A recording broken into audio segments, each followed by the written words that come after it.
Hello everyone, welcome to Hindi voice. Kannan अपनी झोपड़ी के दरवाजे पर बैठा गांव के लोगों को आते जाते देख रहा था। तेली सामी अपने बैल को हाँकता सड़क से गुजरा। उसे देखकर बोला, आज आराम करने का दिन है तो शाम को मंटपम में आ जाना। कई और लोग गुजरे लेकिन कन्नन ने किसी की ओर ध्यान नहीं दिया। तेली की बात सुनकर वह विचारों में खो सा गया। मंटपम टैंक बंद पर पुराने ज़माने की खंबेदार जगह थी जो अब जगह जगह से टूट रही थी। अब कन्नन और उसके साथियों के लिए यह क्लब की तरह बन गई थी। कभी कभी शाम को वे यहाँ इकट्ठे होते और डटकर चौपड़ खेलते। कन्नन को न सिर्फ यह खेल पसंद था बल्कि इसकी सुगंध और टूटी हुई मीनारों के बीच से दिखाई देती पहाड़ियाँ भी बहुत अच्छी लगती थी। मंटपम के बारे में सोचते हुए वह कुछ गुनगुनाने भी लगा। वह जानता था कि उसे इस तरह बैठे देखकर लोग उसे आलसी समझते होंगे, लेकिन उसे परवाह नहीं थी। वह काम करने नहीं जाएगा। उसे घर से बाहर भेजने वाला अब नहीं था। उसकी बीवी अभी नहीं लौटी थी। उसने कुछ दिन पहले मन में चुपचाप खुश होते हुए उसे मायके जाने के लिए बैलगाड़ी में बिठाया था। उसे उम्मीद थी कि उसके माँ बाप उसे 10-15 दिन और रुकने को कहेंगे। हालांकि अपने छोटे बेटे की अनुपस्थिति उसे अच्छी नहीं लगती थी, लेकिन कन्नन इसे बीवी के न होने की खुशी की कीमत के रूप में ले रहा था। उसने सोचा, अगर वह यहाँ होती तो क्या मुझे इस तरफ आराम करने देती। उसे हर रोज़ 1 रुपया कमाने के लिए नारियल के पेड़ों पर चढ़ना होता।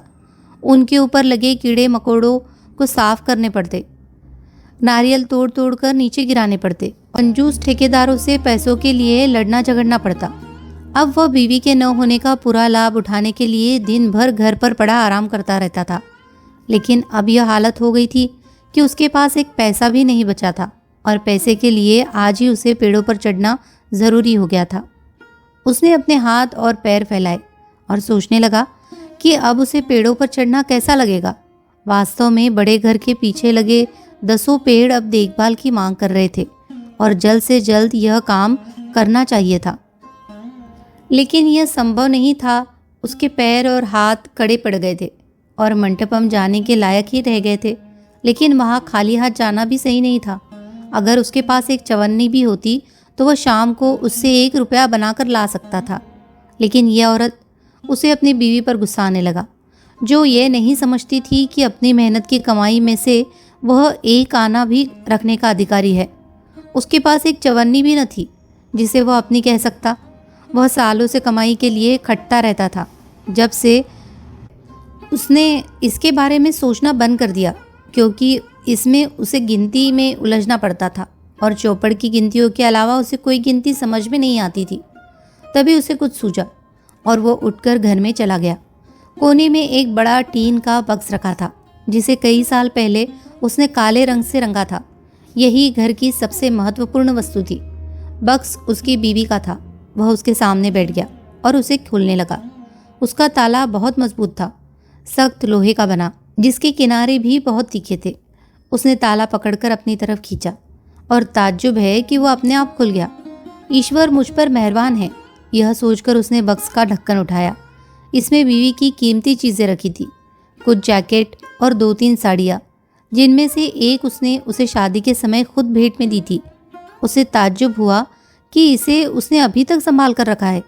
हालांकि यह गिनती की समस्या के फिर सामने आ जाने से वह यही रुक गया। उसने इसे इसीलिए इतना संभाल कर रखा है क्योंकि वह अच्छी चीज़ के इस्तेमाल में बहुत कंजूस है। यह सोचकर वह हंसा। फिर कपड़े उसने नीचे रख दिए और लकड़ी के उस डिब्बे की तलाश करने लगा जिसमें वह पैसा रखती थी। डिब्बा बिल्कुल खाली था, सिर्फ 1 पैसे के, जो भाग्य के लिए रखा गया था। कहाँ गया उसका सारा पैसा, उसने गुस्से में भरकर सोचा। वह अपने भाई या किसी और के लिए सारा पैसा निकाल कर ले गई होगी। यहाँ दिन भर मेहनत करता हूँ उसके भाई के लिए। अगली दफ़ा भाई दिखाई दिया तो मैं उसकी गर्दन मरोड़ दूंगा। यह सोचकर उसे बहुत संतोष हुआ। बक्से की और तलाशी लेते हुए उसे कोने में रखा एक सिगरेट का टीन हाथ लगा। उसे हिलाया तो भीतर रखे सिक्के बजने लगे। यह डिब्बा देखकर उसे बहुत अच्छा लगा। यह लाल टीन उसके बच्चे का था। उसे याद आया कि कैसे एक दिन उसका बेटा यात्रियों के बंगले के पीछे कूड़े के ढेर से इसे ढूंढ कर लाया था। छाती में छिपाकर दौड़ते हुए आकर उसे यह दिखाया था। पहले तो वह दिन भर इस टीन के साथ सड़क पर खेलता रहा। इसमें बालू भरता, फिर फेंक देता, फिर भरता। फिर कन्नन ने उससे कहा कि लाओ, इसकी गुल्लक बना देते हैं जिसमें तुम पैसे जमा करना। पहले तो लड़का इसके लिए तैयार नहीं हुआ। जब कन्नन ने बड़े विस्तार से गुल्लक में पैसे रखने के फ़ायदे समझाए तो वो मान गया और एकदम बना देने की जिद करने लगा। बोला, जब यह पैसों से भर जाएगी तो मैं बड़े घर के लड़के के पास जैसी मोटर है वैसी ही मैं भी खरीदूंगा, मुंह से बजाने वाला बाजा लूंगा और एक हरी पेंसिल। बेटे की योजना सुनकर कन्नन जोर से हंसा। वह लुहार के पास डिब्बा ले गया, उसका मुंह बंद करवाकर उसमें पैसे डालने लायक एक छेद बनवा दिया। अब यह लड़के की सबसे खास चीज़ हो गई और वह अक्सर इसे बाप के सामने रखकर पैसे डलवा देता। अक्सर वह पिता से पूछता, अब पूरा भर गया है क्या? मैं इसे कब खोल सकूंगा? इसे वह अपनी माँ के बक्स में साड़ियों की तह के भीतर अच्छी तरह छिपा कर रखता और देखता कि बक्स का ताला अच्छी तरह बंद कर दिया गया है या नहीं। उसे देखकर मन अक्सर कहता, बहुत समझदार लड़का है, यह बड़े काम करेगा, मैं इसे शहर के स्कूल में पढ़ने भेजूंगा।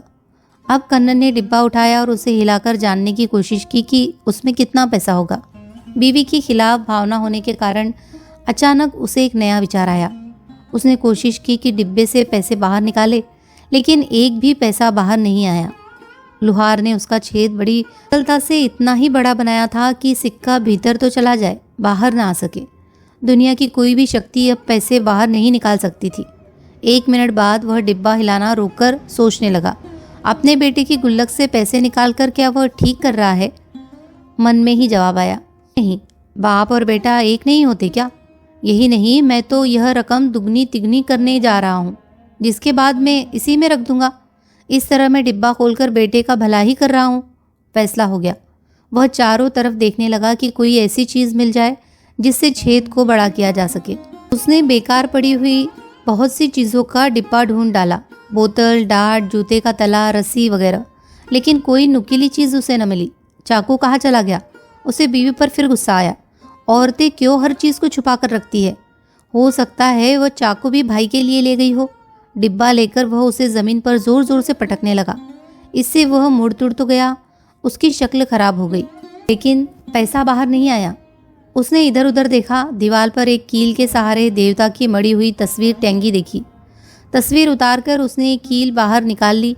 ज़मीन पर पड़े देवता को देखकर उसका मन खराब हुआ और उसने झुककर उसके पैरों पर सिर लगाया।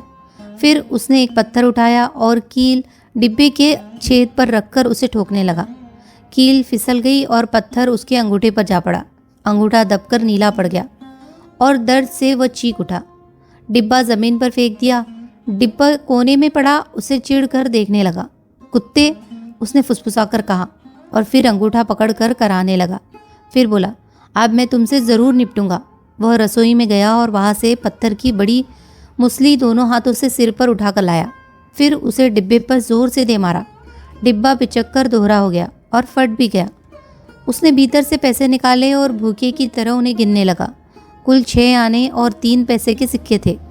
पैसे उसने धोती की कमर में कसकर बांधे और बाहर निकल गया।